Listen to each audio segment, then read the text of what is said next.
세상에 떠도는 기묘한 괴담들. 첫 번째 이야기, 대구 비선동에서 편의점 알바할 때 실제로 겪었던 실화괴담. 대망의 수능을 치고 난 후, 저는 딱 3일 후부터 아르바이트를 시작했습니다. 처음엔 주유소에서 3개월을 일하고, 그 다음부터는 비산동 근처 편의점에서 야간 아르바이트를 계속했습니다.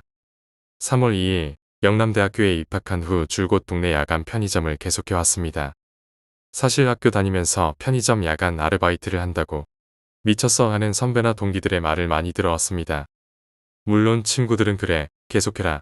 계속해야 이번 돈 우려먹지. 이런 식이었지만요.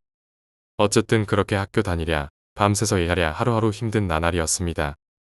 해보신 분들은 아시겠지만 동네 편의점 중 개인 편의점들은 하나같이 장사가 안 됩니다. 거의 30분에 한 명 올까 말까죠. 물론 제가 일하던 편의점이 워낙 질이상 안 좋은 곳이었지만 이건 너무 심하다 싶을 정도로 손님이 없었습니다. 물론 저야 편했죠. 게다가 편의점이 워낙 작아서 문 열고 들어가면 세로로 한눈에 보이는 구조였습니다. 동네 구멍가게라 해도 의심하지 않을 크기에 최악의 위치, 또한 야간, 저희 집에서 5분 거리였습니다. 물건 재고 파악이나 입고는 모두 오후 반 사람이 도맡아 하고 있었습니다. 이런 환경이다 보니 정말 편했습니다. 지금이라도 그런 곳이 또 있다면 만사 제쳐두고 달려갈 만한 곳이죠. 다른 곳에 비하면 천국이었죠. 3월 한 달 정도는 그래도 열심히 일하는 마음을 가졌습니다. 그런데 뭘 열심히 하고 싶어도 열심히 일할 게 없었습니다. 도무지 일은커녕 대체 이 시간을 뭐 하면서 때우나 하는 고민이었습니다. 그런 이유로 4월과 5월은 대충 만화책, 소설책, 친구들이랑 편의점에서 술 한잔, 편의점 문 잠가 놓고 노래방 가기 등으로 시간을 때웠습니다. 그런데 이게 3달이 넘어가니까 정말이지 미쳐버릴 것 같더군요. 밤새워 일을 하기는 하는데 이건 일이 아니라 동물원 원숭이였습니다. 친구들이 오는 것도 한두 번이지 정말 간간히 지나가는 사람들 구경하며 멀뚱히 쳐다봅니다. 그러고는 제발 들어와 주기를 바라죠. 그런 생활이 반복되던 어느 6월의 한 날 악몽이 시작되었습니다. 새벽 3시쯤 저는 한순간 의자에 앉아 졸아버렸습니다. 의자가 등받이가 있는 것이라 편했고 또 반복되는 음악 때문인지 깜빡 정신을 잃었던 것이죠. 편의점 문이 열리면서 방울이 소리를 냈습니다. 저는 순간 잠을 깨며 비몽사몽간의 상체를 앞으로 숙이며 일어났습니다. 어서 오세요. 순간 저의 눈에는 노란색 옷을 입은 꼬마 아이가 걸어 들어오는 것과 바로 뒤에 아저씨 한 분이 천천히 들어오는 것이 보였습니다. 그리고 그 아저씨분이 저에게 담배 하나를 달라 했습니다. 전 제디 진열장에서 담배를 꺼내 돈을 받고 건네준 후 이상한 것을 목격했습니다. 아저씨 혼자 나가는 것이었습니다. 잠시 편의점 안을 살펴본 저는 편의점 안에 아무도 없는 것을 확인했습니다. 이상하더군요. 그래도 그냥 넘어갔습니다. 이상하긴 하지만 잠에서 깬 것 아닙니까? 비몽사몽간의 똥인지 된장인지 알게 뭡니까? 그래서 그냥 넘어갔지요. 물론 아무에게도 말하지 않았고요. 정말 소름 끼치는 일이 며칠 후에 일어났습니다. 그 후 며칠 뒤 이번에는 정말 말짱한 정신으로 있었습니다. 친구가 거의 1시간 넘도록 제 옆에서 놀아줬기에 심심하지는 않게 보낸 날이었죠. 그런데 그 친구가 1시 30분쯤에 집에 가버렸습니다. 전 또 밀려드는 심심함에 그냥 멍하니 앉아 있었죠. 옆에 있던 톨스토이 책도 대체 몇 번째 본 건지 모를 정도로 봤지만 다시 한번 훑어봤습니다. 그리고는 2시가 조금 넘을 즈음에 책을 덮고 그냥 멍하니 앉아 있었습니다. 하지만 정신은 말짱했습니다. 문이 열렸습니다. 어서 오세요. 노란색 옷을 입은 꼬마 한 명이 들어왔습니다. 그리고는 갑자기 뒤를 돌아보며 뒤따라 들어오는 아저씨를 향해 생글생글 웃고 있더라고요. 뒤따라 들어오는 아저씨도 웃고 있었기에 전 그날의 일은 까맣게 잊은 채 그저 아빠 아들이라 생각했습니다. 한라산 하나 주세요. 뒤돌아 담배를 꺼내고 아저씨에게 건네주었습니다. 그리고 아저씨는 문을 열고 나갔는데 이번에도 혼자 나가는 것이었죠. 전 정말 머리털이 쭈뼛 서는 느낌을 받았고 다시 한번 안을 둘러봤죠. 아무도 없었습니다. 분명 꼬마 아이는 들어왔는데 바로 새벽 2시에 친구들한테 전화해서 불렀습니다. 무서워서요. 그 다음 날부터는 정말이지 혼자 있으면 누가 지켜보는 것 같고 왠지 차가워진 편의점 공기에 기분이 으슬했습니다. 그리고 얼마간의 날이 지난 후 아직도 소름 끼칩니다. 그 꼬마 아이의 웃음이 또다시 며칠 후 그 시간대에 긴장한 상태로 앉아 있는데 문이 열리고 아저씨 한 분이 들어왔습니다. 물론 아저씨는 저번이나 저저번이나 다른 사람들이었습니다. 들어오는 아저씨 뒤에 꼬마가 한 명 따라 들어왔습니다. 전 직감했죠. 순간 소름이 쫙 끼치면서 뒤통수가 아파왔습니다. 전 너무 무서워서 아저씨 얼굴을 바라봤고 아저씨는 담배를 주문했습니다. 제가 아저씨의 얼굴을 보면서 담배 진열장으로 몸을 돌리는 순간 저는 스쳐 지나가듯 그 꼬마의 미소를 보았습니다. 소름 끼칩니다. 진짜 미치는 줄 알았습니다. 왜 그러세요? 괜찮습니까? 갑자기 창백해지는 제 얼굴을 본 아저씨가 당황한 듯 물어보았고 전 담배 진열장에서 눈을 떼고 편의점 안을 둘러보았습니다. 역시나 저와 아저씨 둘뿐이더군요. 이번에는 확실히 하려고 아저씨에게 뒤따라 들어온 꼬마 아이를 못 봤냐고 물어봤더니 못 봤다며 아저씨도 당황하고 무서워하면서 황급히 나가버렸습니다. 전 당장 편의점에서 나와 그날 하루는 편의점 밖에 계속 서 있었습니다. 간간히 편의점 안을 들여다볼 때마다 꼭 그 꼬마가 절 어디선가 지켜보고 있는 것 같아 소름이 쫙 끼쳤습니다. 그리고 다음날 전 돈을 받고 바로 나와버렸습니다. 전 아직도 되도록이면 그 편의점 앞을 지나가지 않으려 애를 씁니다. 지금은 물론 다른 편의점 아르바이트생이 하고 있겠지만 그래도 그 안을 들여다보다간 그 꼬마가 또 저를 보며 생글생글 웃고 있을 것만 같아서요. 두 번째 이야기, 홀령. 당시 20살이던 본인, 고등학생이던 남동생, 그리고 어머니와 아버지. 이렇게 네 식구였던 저희 가정은 어느 날 어머니의 갑작스러운 죽음으로 인해 마음의 상처로 매우 힘든 시기를 겪었습니다. 얼마 전 작은아버지의 갑작스러운 돌연사로 정신없었던 저희 집에 1년도 안 돼요. 어머니의 갑작스러운 돌연사가 발생하자 가정이 거의 휘청거렸습니다. 특히 맏딸이던 저는 거의 의욕상실증에 시달리며 겨우겨우 하루를 버티고 있었습니다. 그러던 어느 날 낮에 어렴풋이 잠이 들어 꿈을 꾸게 되었습니다. 그런데 꿈에서 돌아가신 어머니가 한 바구니 시장을 보고 오시면서 저희 집 대문을 두드렸습니다. 문을 열어달라고 하셨습니다. 저는 꿈이었지만 죽은 어머니가 마치 살아생전처럼 생생하게 문을 열어달라고 해서 매우 이상하게 생각했습니다. 왠지 문을 열어주면 안 될 것 같아 머뭇거리며 있었습니다. 그런데 신기하게도 꿈인데도 불구하고 진짜로 누군가 계속 저희 집 대문을 두드리고 있었습니다. 마치 꿈과 현실이 분간이 안 될 정도로 가위에 눌린 것처럼 눈도 못 뜨고 있을 때 옆집에 사시던 아주머니의 목소리가 들렸습니다. 누구세요? 누가 이렇게 시끄럽게 문을 두드리는 거지? 그러면서 문을 여시는 소리가 들렸습니다. 아무도 없네. 누구였지? 라는 목소리에 섬뜩해서 저는 잠에서 깼습니다. 뭔가 섬찟한 느낌이 들었습니다. 그래서 제가 나가서 아주머니께 누가 왔느냐고 물었더니 문을 열어보니 아무도 없었다고 하셨습니다. 누가 장난친 것 같다고 하시더군요. 그런데 더욱 놀라운 일은 얼마 뒤 저녁에 부산에 사시는 이모님이 전화를 하셔서 아까 낮에 집에 아무도 없었냐고 물으시면서 신기한 일이 있었다고 놀라셨습니다. 이모님은 늘 조카들이 어떻게 살고 있나 걱정하시며 전화를 걸었는데 어떤 여자가 받았다고 하셨습니다. 흰 목소리 같은 소리였다고 하셨습니다. 그래서 이모님이 거기 아무개의 집이죠? 라고 물으니 맞다고 했답니다. 이모님은 순간 우리 집의 여자는 저뿐인데 어떤 여자가 맞다고 하니 이상해서 실례지만 전화 받는 분 누구시죠? 라고 물으셨습니다. 그러자 그 여자가 뜸을 들인 후 아무개의 엄마입니다라고 했답니다. 이모님은 너무 놀라 어벙벙한 상태로 있는데 갑자기 그쪽에서 전화를 끊었다고 하셨습니다.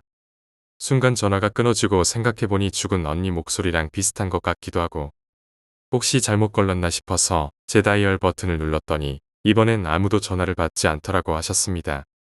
하루 종일 심란해서 매 시간마다 저희 집에 전화를 해도 아무도 안 받았답니다.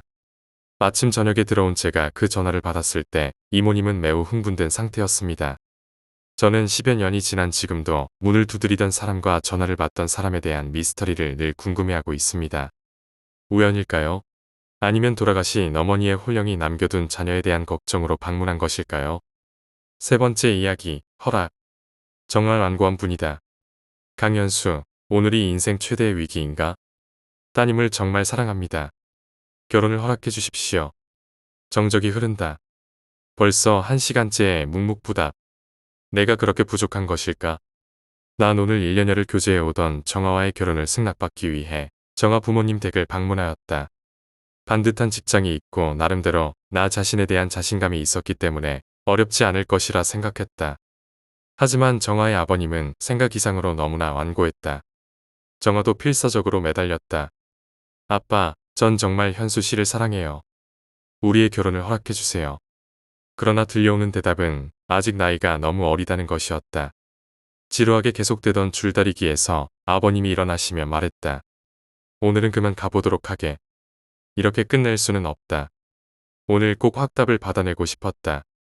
순간 이렇게 끝나는 거 아닐까 하는 생각이 들었다. 아버님, 이미 정아는 제 아이를 가지고 있습니다. 벼랑간 눈앞이 번쩍거리며 오른쪽 뺨이 화끈거렸다. 그리고 들려오는 정아의 비명 소리. 뺨의 화끈거림과 함께 왼쪽 머리로 엄청난 충격이 느껴졌다. 그리고 난 정신을 잃었다. 어쩌죠? 기절했나봐요. 정아 가족의 두런두런 거리는 목소리가 들려왔다. 왼쪽 머리로 옥신거리는 통증이 밀려왔다. 그와 함께 약간 비릿한 냄새가 맡아졌다. 젠장, 머리가 깨진 모양이다. 어떻게 딸이 사랑하는 남자를 이 지경으로 만들 수가 있는가. 나는 가볍게 신음소리를 냈다. 설마 미래의 사위 될 사람을 이 지경까지 만들어 놓고 양심의 가책을 느끼지 않는다면 사람이 아니다. 나는 동정표라도 얻을 요량으로 좀 더 신음소리를 이열하게 내뱉었다. 아빠, 현수 씨가 정신이 드나봐요. 곧이어 정아 아버님이 나에게 걸어오는 소리가 들린다. 노인네 골탕 한번 먹어봐라. 난 여전히 눈을 감은 채 깊은 신음소리를 내뱉었다. 정아의 아버님이 내게 걸어오는 소리가 들림과 동시에 머리에 다시 한번 엄청난 충격이 강타했다. 그리고 난 다시 정신을 잃었다. 얼굴 위로 차가운 덩어리들이 느껴졌다. 그리고 그것들은 계속해서 내 몸 이곳저곳을 뒤덮고 있었다. 여보, 그러게 성질 좀 죽이시라니까. 삽질하는데 방해되게 무슨 잔말이 그렇게 많아. 순간 정신이 확 들었다. 이런 제길 날 생매장하려는 것인가. 나는 눈을 번쩍 떴다. 아빠, 현수 씨가 눈을 떴어요. 살아있어요. 내 몸 양쪽에서 각각 정아와 정아 아버님의 경악에 찬 목소리가 들려왔다. 나는 비명을 지르려 했지만 입이 테이프로 봉해져 있어서 가는 신음소리밖에 낼 수 없었다. 어스름한 밤 달빛 사이로 내 앞에 당당히 선 채 곡괭이를 높이 치켜든 정아 아버님의 모습이 보였다. 젠장, 날 곡괭이로 찍어 죽이려는구나. 순간 공포감에 온몸에 털이 쭈삣 섰다. 절대절명의 순간 난 무의식적으로 발을 굴렀다. 순간 정아의 아버님이 비틀거리며 몸의 균형을 잃더니 내 몸 위로 쓰러지는 것이 아닌가. 그와 동시에 정아 아버지가 들고 있던 곡괭이가 땅에 떨어지며 날카로운 날이 정아 아버지의 두개골 한가운데로 박혔다. 단말마의 비명소리가 울려 퍼지며 곧 내 얼굴 위로 붉은 선혈이 흠뻑 쏟아졌다. 지독한 피비린내가 진동했다. 어떻게 된 일이지? 나는 얼굴에 피범벅이 된 채 내 몸 이곳저곳을 살폈다. 입에는 테이프가 봉해져 있었지만 손과 발은 자유로웠다. 난 입에서 테이프를 뜯어낸 후 벌떡 일어섰다. 내 눈앞으로 공포에 부들부들 떨고 있는 정아 모녀가 보였다. 그리고 내 발 밑에는 허옇게 눈을 까디집은 채 바닥엔 어부러져 진득한 선혈을 바닥에 뿌리고 있는 정아 아버지의 모습이 보였다. 날 산채로 생매장하려던 자이다. 당장이라도 갈기갈기 찢어 죽이고 싶었지만 정아에 대한 예정이 남아서일까? 난 피가 흥건히 달라붙어 있는 머리를 움켜잡은 채 몸을 돌려 산비탈을 내려왔다. 산비탈을 내려오는 도중 다급한 정아의 목소리가 들려왔다. 내가 뒤를 돌아보는 순간 날카로운 빗줄기가 눈앞으로 쏘아오는 게 아닌가. 본능적으로 몸을 굴려 그 빗줄기를 피한 후 앞을 보니 정아가 가쁜 숨을 몰아쉬며 섬뜩한 곡괭이 자루를 든 채 내 눈앞에 서 있었다. 난 가쁜 숨을 몰아쉬며 정아에게 다가갔다. 커다란 돌덩어리를 이마에 맞은 정아는 이마가 움푹 꺼진 채 머리가 터져 흰 뇌수를 연신 내뿜고 있었다. 곧이어 정아의 뒤로 정아 어머니의 날카로운 비명소리가 터져나왔다. 내가 미처 다가가기도 전에 공포에 질린 얼굴로 뒷걸음질 치던 정아 어머니는 발이 어긋나 산비탈로 굴러떨어졌다. 내가 미처 손을 쓰기도 전에 이미 정아의 어머니는 산비탈 끝으로 굴러떨어져 목이 비틀린 채 공포에 잔뜩 찔린 눈으로 죽어 있었다. 그리고 그 후의 일은 잘 생각이 나지 않는다. 난 미친 듯이 산을 내려왔고 이곳 경찰서에 신고를 한 것이다. 너무나 끔찍한 기억, 잊고만 싶다. 계속해서 저 얘기입니다. 모든 증거가 완벽한데 잊고 싶었겠지. 술에 만취해 결혼을 반대한 여자친구의 집안에 찾아가 난동을 부리다가 일가족을 몰살하다니. 어느 순간부터는 현실을 왜곡한 채 자신만의 각본에 빠져들었군. 아마도 여자친구의 아버지에게 맞은 후부터인 것 같습니다. 그 다음부터는 범행 사실과 전혀 다른 진술을 하고 있으니까요. 두 형사는 맞은편 취조실 거울을 물끄러미 바라보며 말했다. 네 번째 이야기, 돈다발. 언제부터, 누구부터인지 모른다. 하지만 언제부터인지 사람들이 돈으로 변하기 시작했다. 물론 모든 사람이 변한 것은 아니다. 다만 세상을 등진 사람들의 사체가 점차 사라지는 일이 발생했고, 사체가 사라진 자리에는 언제나 수백만 원의 돈뭉치만이 남아 있었다. 처음에는 경찰도 사람들도 모두 말도 안 되는 일로 여겼다. 하지만 이 현상은 세계 도처에서 일어났고, 시간이 지남에 따라 사람이 죽으면 돈뭉치로 변한다는 사실이 점차적으로 밝혀지기 시작했다. 인간이 돈으로 변한 것이 아닙니다. 인간의 죽음이 다른 형태로 변환된 것입니다. 인간의 육신은 다른 차원으로 이동하고, 세상이 너무나 황폐해져 잔류해 있는 인간의 욕망이 돈이란 사물로 변환된 것입니다. 과학적으로 불가능합니다. 물론 인체의 기본적 구성 요소가 탄소이긴 하지만 불가능합니다. 연신TV에서는 과학자와 점술사들이 나와 이런 현상에 대해 토론했지만 결국 아무런 해답을 찾지 못했다. 돈은 그 사람이 사는 곳마다 그곳의 화폐를 따랐다. 차이는 있었지만 대략 300만 원 정도의 액수였다. 도대체 어떻게 해서 이런 일이 발생된 것일까?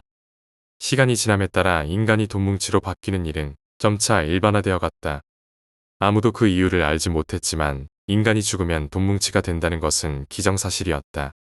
하지만 대다수의 사람들은 이러한 현상에 대해 커다란 두려움을 가지고 있었다. 여기저기서 가설을 내놨지만 속 시원히 해결해주는 것은 없었다. 각 나라들이 화폐를 개혁하고 대대적인 조사를 했지만 아무런 소득이 없었다. 화폐를 개혁하면 개혁한 화폐로, 그리고 바로 임종 직전까지 실험자를 관찰해 보아도 모든 실험자는 순식간에 사라진 채 돈다발로 변했다. 유리관으로 가두고 심지어 나사의 우주선을 이용해 우주로 데려가도 소용없었다. 약삭빠른 사람들이 안식은행이란 돈으로 변한 사람을 입금하는 은행을 만들어냈다. 모든 사람이 장례 절차에 대해 고민할 때 이것은 큰 인기를 끌었다. 세상의 모든 사람과 권력자들이 자신의 죽음이 한낱 돈으로 변하는 것이 두려워 온갖 방법을 동원했지만 결국 아무런 소득도 얻지 못했다. 그리고 30년이 흘렀다. 2035년 더 이상 사람들이 돈다발로 변하는 현상은 발생하지 않는다. 다만 충전될 뿐이다. 모든 화폐가 전자화폐로 대체된 지금 사방에서 살인이 일어난다. 증거조차 찾을 수 없다. 사망 즉시 피 한 방울 남기지 않고 자신의 카드에 충전되기 때문이다. 얼마 전에는 모재력가가 알고 보니 희대의 살인마라는 충격적인 보도가 나왔다. 하지만 그 누구도 예전의 화폐로 바꾸려 하지 않는다. 법원은 변변히 부결되고 정부는 살인을 막기 위해 도처에 감시 카메라를 설치했다고 하지만 그것이 가짜라는 것은 모두가 아는 사실이다. 더 이상 인간이 돈으로 변한다는 건 두려운 일이 아니다. 정말 무서운 것은 자신의 충전을 위해 희생자를 찾아다니는 인간이다. 다섯 번째 이야기, 유격훈련 괴담. 이 누나는 대학생이었는데 미국의 한 마을에 홈스테이를 갔었습니다. 집이 몇 채뿐인 그런 곳으로 갔었답니다. 아실 거예요. 인적이 드문 그런 곳이에요. 어느 노부부의 집에 머물렀는데 옆집에는 4살쯤 된 아이를 둔 부부가 살았답니다. 어느 날 저녁쯤 그 옆집 부부가 외출할 일이 있다며 자정쯤 올 건데 아이를 봐달라고 했대요. 그래서 그 누나는 한 8시쯤 그 집에 가서 아이랑 조금 놀아준 다음 아이가 졸리다고 해서 그 집 2층의 침실에 재우고는 자기는 1층 거실에서 TV를 보고 있었대요. 그런데 한 9시 반쯤 됐을 때 집에 전화가 오더래요. 여보세요? 아이 잘 있어요. 남자 목소리였는데 그 집 남편 목소리가 아니었대요. 순간 흠칫해서 누구세요? 아이 잘 있냐고요. 왠지 이상한 느낌의 전화를 그냥 끊었답니다. 그런데 한 30분쯤 지났나? 또 전화가 오더래요. 여보세요? 애 잘 있냐고 묻잖아요. 너무 놀라서 말문이 막힌 누나는 잠시 숨을 고르고 마주 소리쳤습니다. 당신, 뭐예요? 대체 누구예요? 올라가서 애 좀 보라고. 이러고는 끊어버렸대요. 그리곤 행여 무슨 일이 있나 2층으로 가보려는데 굉장히 이상한 기분이 들더랍니다. 2층에 가면 안 된다는 그런 느낌요. 그러고는 장난 전화라 생각하고 본때를 보여줄 생각으로 경찰서에 신고했대요. 애 재우고 혼자 있는데 계속 이상한 전화가 온다고요. 경찰서에서는 알았다고 금방 추적 결과 알려주겠다고 했대요. 끊고서 5분도 채 안 지났을까? 다시 전화벨이 울리더래요. 여보세요? 여기 경찰서요. 당장 그 집에서 나와요. 그 순간 공포에 질린 누나는 밖으로 뛰쳐나와 뒤도 안 보고 자기 집으로 달려갔대요. 그리고 노부부 앞에서 탈진하듯 쓰러졌죠. 그런데 새벽녘에 누가 자기 집 문을 두드리길래 나가보니 경찰이 밖에 오글거리고 그 부부 집엔 접근 통제 테이프가 쳐져 있더래요. 그리곤 피투성이 시체를 한 구 내오는데 세상에 그 아이의 시체였답니다. 누나는 경찰서로 가서 진술을 하고 사건의 개요를 듣게 됐대요. 진상은 이겁니다. 아실지 모르겠지만 미국은 1층과 2층의 전화번호가 다른 집이 흔하답니다. 그 누나가 1층에 있을 때 그 부부에게 원한을 가진 자가 2층으로 침입해서 아이를 칼로 살해하곤 침실 전화를 이용해 1층으로 전화를 건 거죠. 혹여 누나가 애를 보러 올라오기라도 하면 자신의 범죄가 일찍 들킬까봐 누나도 없애려 건 것이었답니다. 그래서 누나가 신고했을 때 경찰이 조회해보니 같은 집에서 건 전화였던 거죠. 만일 누나가 전화에 혹해서 올라갔었다면 어떻게 되었을까요?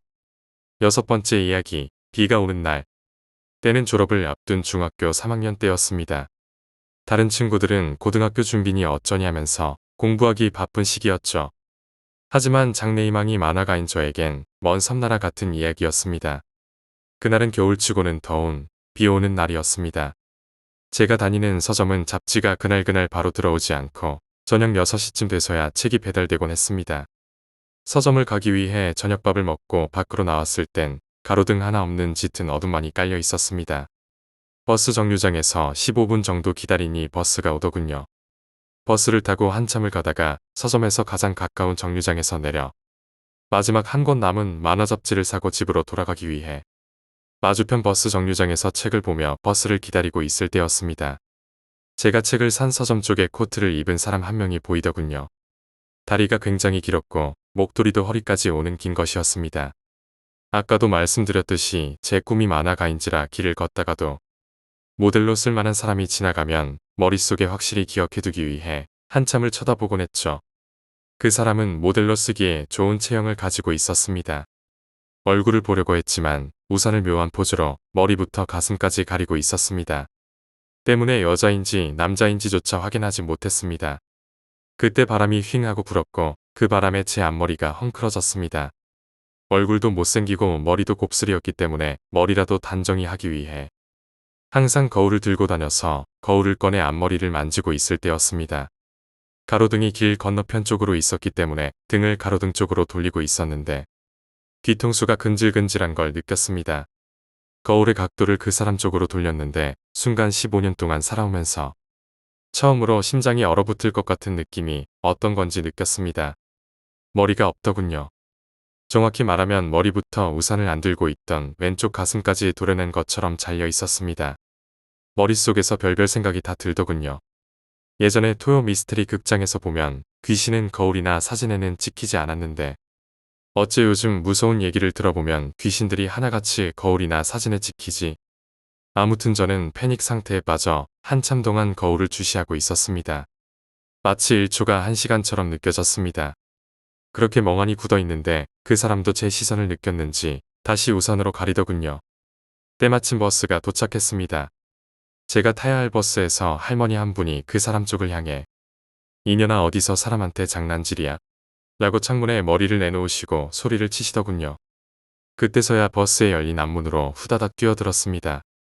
그제서야 살았구나라는 느낌이 들었습니다. 창문 밖으로 그 사람이 서 있던 방향을 보니 아직도 기묘한 자세로 도려져 나간 머리와 가슴을 가리고 있었습니다.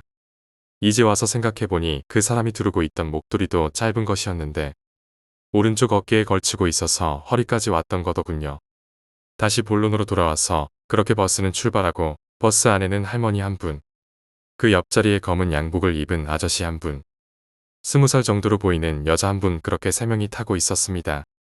저는 운전석 바로 뒤에 앉아서 아직도 멈출 줄 모르고 바쁘게 뛰고 있는 가슴을 진정시키고 있었습니다. 그때 뒤에 계신 할머니가 말씀하시더군요. 총각, 비 오는 날은 귀신들이 많이 돌아다니니까 밖에 나오지 마. 특히 오늘같이 더운 겨울날이면 더하지. 저도 그 말을 어디선가 들었기 때문에 잘 알고 있었습니다. 저희 엄마도 그런 말씀을 하셨어요. 그런데 왜 나온 거야? 만화 잡지 사려고요. 그래, 우리 손주놈도 만화 많이 좋아하는데. 할머니는 그렇게 말꼬리를 흐리셨습니다. 할머니께서 다시 말을 건네셨습니다. 총각, 난 여기서 내려야 하네. 다음부턴 오늘 같은 날 나오지 마. 하지만 할머니는 버스가 정류장 근처에 도착할 때까지 벨을 누르지 않으셨습니다. 그때 뒤에서 꾸벅꾸벅 졸고 있는 여자가 놀라서 일어나 벨을 눌렀습니다. 버스는 멈추고 나를 제외한 할머니, 아저씨, 여자 다 내리더군요. 버스는 다시 출발하고 조용한 버스 안에는 기사 아저씨와 저 둘만이 남았습니다. 버스가 신호에 걸려서 대기하고 있는데 기사 아저씨가 말을 걸어왔습니다. 학생, 요즘 그 핸드폰인가 뭔가 하는 거 얼마 정도에 파나? 갑자기 생뚱맞은 질문에 당황해서 저는 핸드폰이 없어서 모르겠는데요. 아까 핸드폰 통화한 것 아니었어? 전 할머니랑 얘기하고 있었는데요. 무슨 할머니? 아까부터 버스에는 학생하고 방금 내린 여자 둘만 타고 있었잖아. 저는 다시 한번 패닉 상태에 빠졌습니다. 그렇다면 아까 그 검은 양복 아저씨는 누구지? 할머니는 머릿속으로 이 생각 저 생각 다 해봤지만 답은 나오지 않았습니다. 다만 아까 할머니께서 하신 말씀만 귓가에 맴돌고 있었습니다. 총각, 비 오는 날은 귀신들이 많이 돌아다니니까 밖에 나오지 마. 특히 오늘같이 더운 겨울날이면 더하지. 7번째 이야기, 내가 실제로 겪었던 이야기들. 첫 번째 이야기. 우리 누나는 나이 23세, 유치원 교사입니다. 아이를 너무 예뻐하고 좋아하여 고등학교를 졸업한 후 바로 학원을 다닌 지 1년 만에 자격증을 따서 현재 유치원 교사로 일하고 있습니다. 지금은 왕십리에 있는 유치원에 다니고 있습니다. 누나가 유독 예뻐하던 5살 여자아이가 있었습니다. 누나 핸드폰 사진을 보면 그 여자아이 사진이 참 많았습니다. 그러던 어느 날 누나가 울면서 들어왔습니다. 참 밝고 활기찬 누나였는데 그날 슬프게 울면서 들어온 것입니다.